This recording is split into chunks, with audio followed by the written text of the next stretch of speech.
அல்ஹம்துலில்லாஹி ரப்பில் ஆலமீன் நஹ்மதுஹு வ நுஸல்லி அலா ரசூலில் கரீம். ஒரு மனிதர் ரசூலுல்லாஹி ஸல்லல்லாஹு அலைஹி வஸல்லம் அவர்களிடத்துல யார் ரசூலுல்லாஹி ஸல்லல்லாஹு அலைஹி வஸல்லம் மிகச்சிறந்த அமல் எதுன்னு சொல்லி கேட்டாங்க. ஸல்லல்லாஹு பதிலளிச்சாங்க, தகாத விஷயங்களை விட்டும் தவிர்ந்திருக்கிறதும் அல்லாஹுடைய திக்ருனால நினைவுனால உன்னுடைய நாவு திளைத்திருக்கிறதுமாகும்னு சொல்லி சொன்னாங்க. பிறகு அந்த மனிதர் கேட்டாங்க, சிறந்த நண்பன் யாருன்னு சொல்லி. நீ நன்மையான காரியங்களை மறந்திருக்கும் போது உனக்கு அதை ஞாபகம் ஊட்டக்கூடியவராகவும், அந்த நன்மையான காரியங்களை நீயே செஞ்சு கொண்டிருக்கும் போது உனக்கு உதவியாளராக இருப்பாரு, அவர்தான் சிறந்த நண்பர்னு சொல்லி சொன்னாங்க. பிறகு கெட்ட நண்பன் யாருன்னு சொல்லி அந்த மனிதர் கேட்டாரு.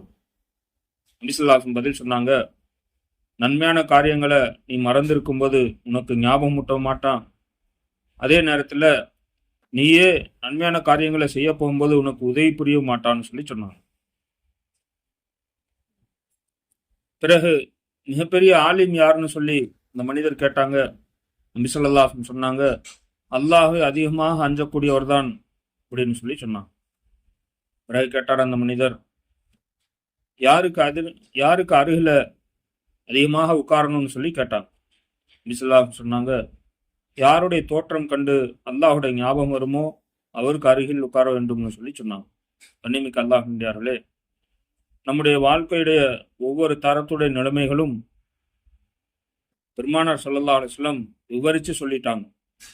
நல்ல நண்பர்களுக்கு உதாரணமாகவும் தீய நண்பர்களுக்கு உதாரணமாகவும் எல்முடையவங்க ஆலிம்கள் அப்படின்னு சொல்லிக் கொள்ளக்கூடிய தகுதி வாய்ந்தவர்கள் யார் என்பதையும், அதே நேரத்தில் நாம எந்த சிறந்த அமல்களை செய்யணும், எப்படி இருக்கணுங்கிறதையும் இந்த ஹதீஸ்ல பெருமானார் ஸல்லல்லாஹு அலைஹி வஸல்லம் தெள்ள தெளிவாக சொல்லியிருக்கிறாங்க.